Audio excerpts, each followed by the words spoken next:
Hi friends, welcome to my YouTube channel study with हमारे sir. दोस्तों, स्वागत है आपके अपने यूट्यूब चैनल पे। हम लोग जो है इससे पहले एपिसोड 6 तक यानी 6 वीडियो का डिस्कशन कर लिए हैं। आज हम लोग 7वां वीडियो का डिस्कशन करने वाले हैं, यानी सेट 6 का जो डिस्कशन शुरू किया उसको आज कंप्लीट करने वाले हैं। तो चलिए देखते हैं दोस्तों, आज का क्वेश्चन आपका क्वेश्चन है पहला। हाल फिलहाल चर्चा में रहे जैक डोर्सी किस सोशल मीडिया के संस्थापक रहे हैं? तो जैक डोर्सी जो आपका ट्विटर का संस्थापक रहा है, याद रखिएगा। और ट्विटर की स्थापना 2006 ईस्वी में आपका कहाँ पर हुआ था? अमेरिका के सैन फ्रांसिस्को में, याद रखिएगा। तो दोस्तों चलिए आगे देखते हैं, नेक्स्ट क्वेश्चन की ओर बढ़ते हैं। दोस्तों, अगर आप चैनल पर पहली बार आए हैं तो चैनल को एक बार जरूर सब्सक्राइब कर लें।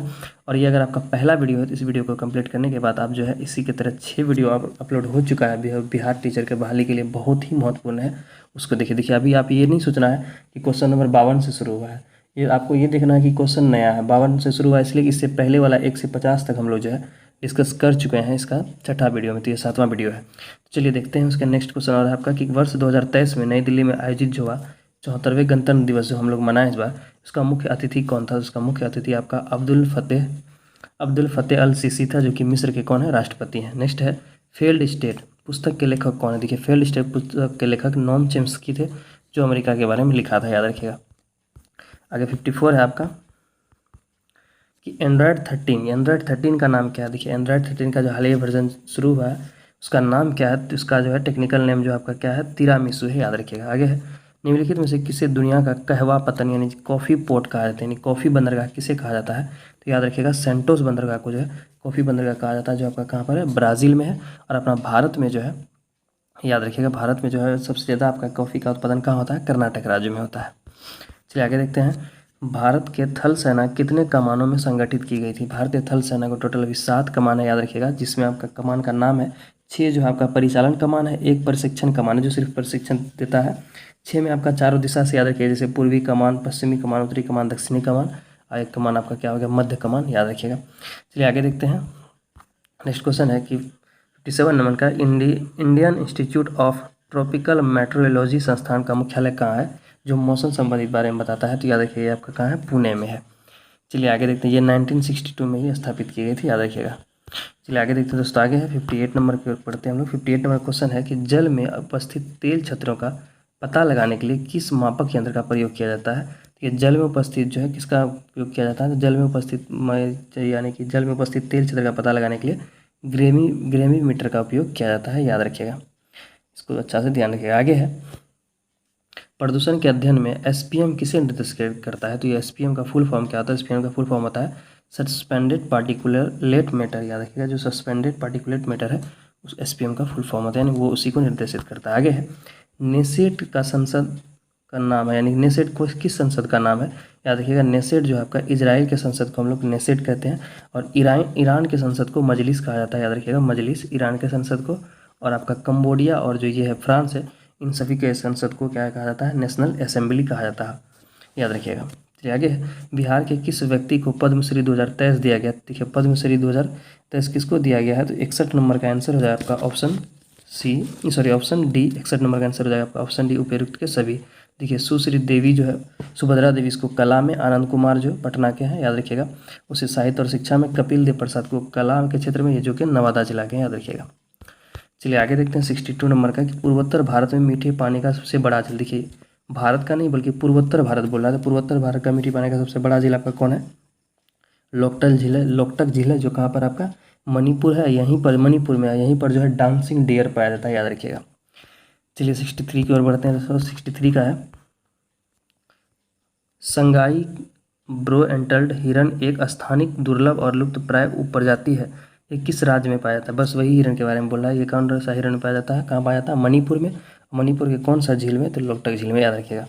और भारत में मीठे पानी का सबसे बड़ा झील जो देखिए वो तो पूर्वोत्तर भारत का, लेकिन मीठे पानी का पूछेगा तो आपको बताना है मीठे पानी का सबसे बड़ा झील कौन आपका, यानी कि जम्मू कश्मीर का आपका उल्लर झील हो जाएगा। आगे है निम्न में से किस क्षेत्र को पृथ्वी ग्रह पर समुद्री जैव विविधता की सबसे बड़ी सघनता वाले क्षेत्र के रूप में नामित किया गया?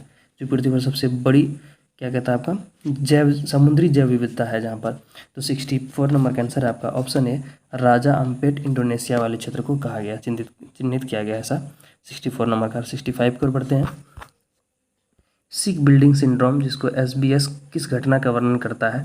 ये किस घटना का वर्णन करता है? तो 65 नंबर का आंसर है आपका ऑप्शन ए, इंडोर वायु प्रदूषण को प्रदर्शित करता है। 65 का आंसर है आपका ऑप्शन ए, 66 नंबर देखते हैं, दूसरों के सापेक्ष अपनी स्थिति के आधार पर किसी पिंड द्वारा धारण की गई ऊर्जा क्या होता है? तो 66 नंबर का आंसर है आपका ऑप्शन डी, स्थितिज ऊर्जा। यानी किसी भी वस्तु में अपनी स्थिति की वजह से जो भी ऊर्जा होता है उसे ही स्थितिज ऊर्जा यानी पोटेंशियल एनर्जी कहते हैं। 66 के बाद 67 की ओर बढ़ते हैं।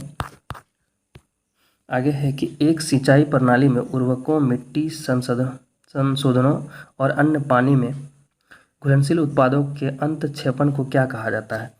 तो ये 67 नंबर का आंसर है आपका निषेचन है ऑप्शंस में, और आगे क्या है? फर्टिगेशन। तो इसका आंसर है आपका ऑप्शन बी, फर्टिगेशन कहा जाता है। 67 नंबर का आंसर हो जाएगा। आगे देखते हैं 68 नंबर, यूएनईपी का क्या मतलब है? तो यूएनईपी का मतलब क्या है, यानी इसका फुल फॉर्म क्या है आपको बताना है। तो 68 नंबर का ऑप्शन सी, संयुक्त राष्ट्र पर्यावरण कार्यक्रम। याद रखिएगा यूएनईपी का जो आपका फुल फॉर्म है। किस ऊँट की प्रजाति का पीठ पर 2 कुबड़ होते हैं? तो जनरली तो ऊँट के ऊपर एक कुबड़ होता है, लेकिन 2 कुबड़ कौन से ऊँट के में पाया जाता है? तो 69 नंबर का आंसर है आपका ऑप्शन सी, बैक्ट्रियन ऊँट जो होती है इस पर 2 कुबड़ पाया जाते हैं। याद रखिएगा। आगे है प्रोजेक्ट टाइगर, भारत सरकार द्वारा शुरू किया गया था। ये बहुत इंपॉर्टेंट क्वेश्चन है, 68 में भी सेम पूछा गया है।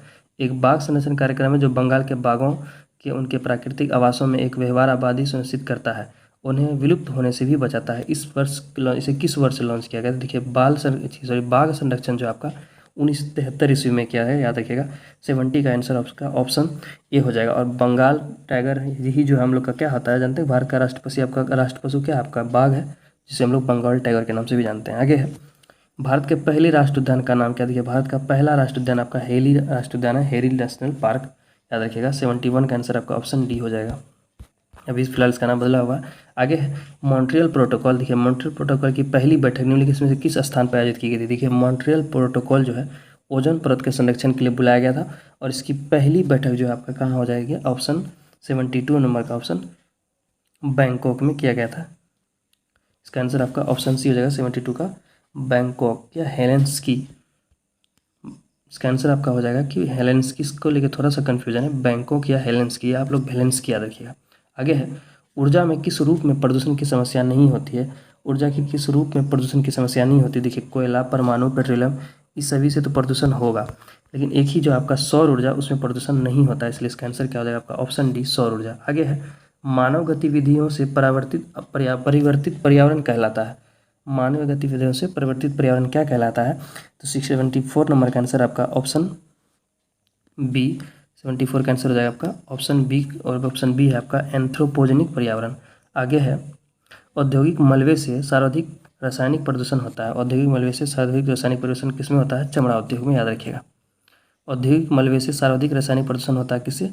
आपका चमड़ा उद्योग से, जैसे कागज, रेयन, वस्त्र में सबसे ज़्यादा किससे? चमड़ा से। आगे है लोह की छड़ों की चादर पर किसकी परत चढ़ाई जाती है? लोहे के छड़ों पर चादर जो है जिंक की चादर चढ़ाई जाती है। याद रखिएगा 67 के बाद 77 की ओर बढ़ते हैं। केंद्र की ओर लगने वाले बल को किस नाम से? देखिए जब बीच में कोई बल लगता है उसे हम लोग अभिकेंद्री बल कहते हैं। 77 का आंसर आपका ऑप्शन डी हो जाएगा, केंद्र में लगने वाले बल को अभिकेंद्र बल बोला जाता है।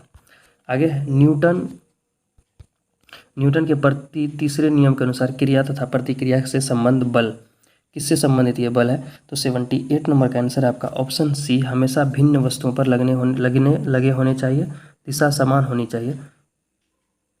न्यूटन के तीसरे नियम के अनुसार क्रिया तथा प्रतिक्रिया से संबंध बल हमेशा एक वस्तु पर लगे होने चाहिए, भिन्न वस्तु पर लगे होते हैं, परिणाम बराबर होने चाहिए किंतु उनकी दिशा समान होनी चाहिए। इसका आंसर हो जाएगा आपका ऑप्शन सी, हमेशा भिन्न वस्तु पर लगे होने चाहिए और दिशा समान होनी चाहिए। 77 इसका सी हो जाएगा। आगे है फिर यार तीसरा नियम ये कहता है कि एवरी एक्शन टू रिएक्शन होता है। जितना भी हम लोग जो है अगर किसी दीवार में आप थप्पड़ मारते तो आपको चोट का जो महसूस होता है वो न्यूटन के तीसरे गति के नियम के कारण होता है। आगे है और वो जो है हमेशा अगर आप सामने से सामान देखिए, जितना कस के आप दीवार में मारेंगे उतना कस के आपके हाथ में चोट लगेगा सामने, और उसका एक्शन जो है विपरीत होता है। याद रखिएगा पृथ्वी के चारों ओर चंद्रमा किस बल के कारण गति करते हैं? पृथ्वी के चारों ओर जो चंद्रमा घूमती है, पृथ्वी का एकमात्र उपग्रह कौन है? आपका चंद्रमा है।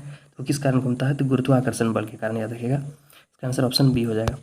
चलिए 80 नंबर की ओर बढ़ते हैं दोस्तों। 80 नंबर क्वेश्चन है निम्न में से कहाँ ध्वनि नहीं चल सकती? देखिए ध्वनि जो है आपका निर्वात में नहीं चल सकती। ध्वनि को चलने के लिए कोई ना कोई माध्यम चाहिए। यदि आप लोगों के बीच से अगर हवा को हटाया जाता है दूसरे आदमी एक दूसरे का आवाज़ नहीं सुन पाएगा। आगे है रोगी के दिल के धड़कन को सुनने के लिए किस यंत्र का प्रयोग करते हैं? तो स्टेथोस्कोप का करते हैं। याद रखिएगा इसका आंसर आपका ऑप्शन ए हो जाएगा, स्टेथोस्कोप, जो कि हम लोग आम भाषा में आला कहते हैं। आगे है प्रकाश किस प्रकार की तरंग है। प्रकाश किस प्रकार की तरंग है? तो प्रकाश एक अनुप्रस्थ तरंग है। निम्न में से कौन प्रासर ध्वनि को सुन सकता है? जो प्रासर ध्वनि को सुनती है, प्रासर ध्वनि किसको कहते हैं हम लोग? मानव जो है, मनुष्य 20 हर्ट्ज से लेके 20,000 हर्ट्ज तक का क्या होता है, ध्वनि को सुन सकता है। अगर इससे ऊपर वाला कोई ध्वनि आ गया तो उसे हम लोग क्या कहते हैं? परासर ध्वनि कहते हैं, यानी जो 20,000 हर्ट्ज से भी ऊपर का हो तो उसी ध्वनि को सुनता है कौन? आपका चमगादड़। इसमें से आपका क्या होता है? 83 नंबर का आंसर हो जाएगा आपका चमगादड़, पेरम्पाइज, डॉल्फिन या और कुत्ता, बिल्ली, ये सभी जो है सुन लेता है। तो इसमें 83 नंबर का आंसर आपका ऑप्शन डी हो जाएगा। चलिए आगे देखते हैं। आगे है 84, रबी की फसल में कौन शामिल है? देखिए इसमें रबी की फसल में कौन शामिल है, इसका भी आंसर आपका क्या होगा? ऑप्शन डी, उपरयुक्त के सभी। चना, मटर, सरसों, गेहूँ, ये सभी क्या आपका रबी फसल है, जो नॉर्मली अक्टूबर और नवंबर माह में जो है बोया जाता है। आलू भी आपका क्या है? एक रबी फसल। आगे है, और गेहूँ बहुत फेमस क्वेश्चन है, तो पूछता है कि गेहूँ किस प्रकार का फसल है, तो गेहूँ भी आपका रबी ही फसल है, याद रखिए। आगे है, जीवाश्म ईंधन जलने से क्या बनता है? तो देखिए जीवाश्म ईंधन के जलने से आपका क्या बनता है? नाइट्रोजन और सल्फर डाइऑक्साइड बनता है। ऑप्शन सी इसका करेक्ट होगा, ए बी दोनों। फसल कितने प्रकार की होती है? देखिए फसल जो आपका कितने प्रकार की, खरीफ, रबी, जायद, तीनों होता है। इसका भी आंसर आपका ऑप्शन डी हो जाएगा। आप 87 की ओर बढ़ते हैं, 66 हो गया, 87 की ओर देखते हैं दोस्तों। उर्वरक मिट्टी को क्या प्रदान करते हैं? उर्वरक जो है मिट्टी में क्या देता है? तो 87 नंबर का आंसर है आपका ऑप्शन सभी, उपयुक्त की सभी। और क्या क्या था, चलिए उसको देख लेते हैं। क्या है कि नाइट्रोजन भी देता है, फास्फोरस, पोटेशियम सभी देता है। इसका भी आंसर क्या होगा? उपयुक्त के सभी। आगे 89 नंबर का है 88, भारत में सिंचाई का कौन से स्रोत है? भारत में ज़्यादा अधिकतर सिंचाई का नदी, कुआं, तालाब। इसका भी आंसर आपका 88 का ऑप्शन डी हो जाएगा। 89 है, विद्युत धारा का ऐसा मात्रक क्या होता है? तो विद्युत धारा का ऐसा मात्रक क्या होता है? एम्पियर में मापते हैं हम लोग। आगे है, निकट दृष्टि दोष के लिए कौन सा लेंस का उपयोग करते हैं? तो देखिए निकट दृष्टि दोष के लिए हम लोग अवतल लेंस का उपयोग करते हैं, और दूर दृष्टि दोष के लिए उत्तल लेंस का। याद रखिएगा दोस्तों, हम लोग जो है इस सेट का 2 वीडियो हम लोग टोटल डिस्कस किए, जो कि एक वो सेट 6 करके अपलोड होगा, जो आज वाला वीडियो सेट 7 करके अपलोड होगा। इससे पहले हम लोग जो है वहाँ तक 50 तक डिस्कस कर लिए था, आज 90 तक कर लिए था। और इसके बाद जो क्वेश्चन आपका किससे है? मैथ और रीजनिंग से रिलेटेड है। इसका वीडियो हम लोग आपको जो है टेलीग्राम के चैनल पे दे देते हैं। टेलीग्राम के चैनल का लिंक आपको डिस्क्रिप्शन में दिया हुआ है। और मैथ का क्वेश्चन जो अपने से सॉल्व कीजिए और बनाइए, देखिए आपका कितना नंबर आता है। तो दोस्तों मिलते हैं नेक्स्ट वीडियो में, तब तक के लिए धन्यवाद।